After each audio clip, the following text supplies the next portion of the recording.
Deep in the cradle of civilization, beneath the war-torn sands of modern Iraq, lies a secret that defies all logic, a secret that breaks the timeline of human history. Archaeologists call it the Sumerian King List, a simple inventory of rulers. But when they translated the first lines, they didn't find history. They found impossibility. This isn't mythology. It is written in the precise, famous language of government records. Yet it claims that 8 kings ruled for a total of 241,200 years. You heard that right. Not hundreds, thousands. The first king alone, Alulim, is listed as reigning for 28,800 years. One man, one lifetime. Imagine a ruler who sat on the throne before the Ice Age ended and was still sitting there when the glaciers melted. Who or what were these beings? For a century, scholars have tried to dismiss this as fiction truth, but the tablet insists on its own. It draws no line between these immortals and the human kings who followed. The text opens with the most chilling phrase in archaeology. When kingship was lowered from heaven, the kingship was in Eridu. Lowered. From where? Were they gods? Were they metaphors? Or does this list preserve the memory of a time when the lifespan of humanity was unnatural? Tonight, we decode the tablet. We analyze the math, the myths, and the extraterrestrial theories. Welcome to the mystery of the 30,000-year kings. Before we descend into the ancient world, make sure you are subscribed. Let's look at the list. It begins in Eridu, the first city. King Alulim rules for 28,800 years. He is followed by Alalangar, 36,000 years. Then Enmen-Luana, 43,200 years. These numbers are specific. They aren't random. They are calculated. 5 cities, 8 kings, 240,000 years. Why would a scribe, whose job was to record taxes and grain shipments with absolute precision, suddenly invent such specific, impossible numbers for his kings? Some historians suggest these weren't individuals, but dynasties. Alulim might have been a title, like Pharaoh, held by a lineage for centuries. But the list doesn't say the House of Alulim. It uses the grammar for a single person, and it includes details that feel strangely personal. Take Dumuzid, the shepherd. He ruled for 36,000 years. Later myths describe him as a tragic lover of the goddess Ishtar, a man who was loved by a god. If they were human, they possessed a biology we cannot comprehend. If they were symbols, the code was lost. But then, the music stops.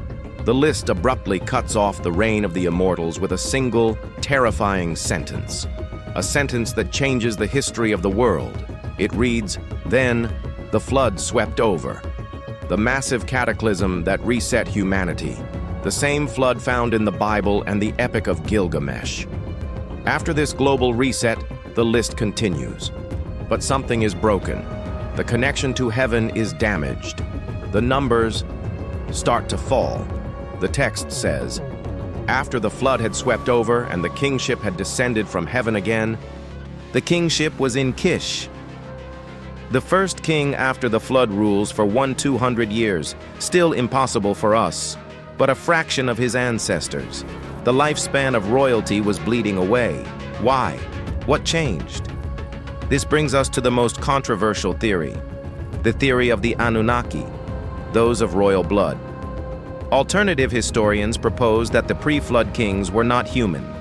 They were the Anunnaki, beings who came from the stars to mine the earth. The theory suggests they genetically engineered humans as workers. The long reigns weren't magic. They were the natural lifespans of an advanced extraterrestrial species. Did the flood destroy their infrastructure? Did the atmosphere change, making it impossible for them to live for thousands of years on Earth? The list mentions Etana, the shepherd, who ascended to heaven. Was this a metaphor for death, or a literal record of a king returning to his ship? As the centuries passed, the divine blood diluted. The kings became demigods, then heroes, and finally, just men. This brings us to Gilgamesh, the famous hero. He appears on this very list, but his reign is listed as 126 years. We know Gilgamesh was a real historical figure. He bridges the gap. He is the moment myth turns into history, the moment immortality was lost. But skeptics offer a different explanation, one grounded not in aliens, but in mathematics. The Sumerians invented the sexagesimal system. They counted in base 60. Our modern 60-second minute comes from them. What if we are simply misreading their units of time? A sar was a unit of 3,600. If a scribe wrote Alulim ruled for 8 sars and meant 8 years, but we read it as 28,800, the mystery vanishes. But there is a flaw in this theory. If we reduce the numbers, some kings would have ruled for only 3 or 4 years. That is too short for such legendary figures. Furthermore, the Sumerians were obsessed with truth. They didn't write fiction in their tax documents. They believed these numbers were real.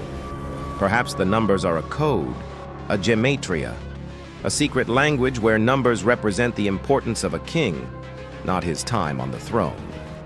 Or perhaps we are just too arrogant to accept the third option, that we have forgotten who we used to be. The Bible also speaks of Methuselah living 969 years before the flood. Across cultures, the story is the same. We used to live longer. The Vedas in India, the emperors of China, the patriarchs of the Bible, they all agree, the deeper you go into the past, the longer the lives. Is it a collective hallucination? Or is it a memory of a biological potential that is now dormant within our DNA? The Sumerian King List sits in the Ashmolean Museum today. It is a small prism of clay, but its implications are massive. If the first half of the list is true, then our entire understanding of human evolution is wrong. We didn't evolve from primitive to advanced. We fell. We devolved. We are the broken remnants of a godlike species that once ruled for millennia. The list ends with a warning. Empires fall, lifespans shorten, and knowledge is lost to the sands of time. Are we on the verge of rediscovering this secret? With modern science, are we trying to reclaim the 30,000-year lifespan of Alulim? Perhaps the King List isn't just a record of the past. Perhaps it is a blueprint for our future. History is written by the victors, but the Sumerian King List was written by the survivors, and they wanted us to remember. Remember that kingship came from heaven, and remember that the clock is always ticking. The truth is out there, buried in the clay, waiting for us to wake up. Now, I turn the investigation over to you. Is the Sumerian King List a misunderstood math equation? Or proof of ancient astronauts? I want to see your theories in the comments below. Mention Alulim if you made it this far into the mystery. If you enjoyed this journey into the impossible, destroy that subscribe button. We release new mysteries every week. Join the Whispers of Mystery community. Share this video with someone who questions reality.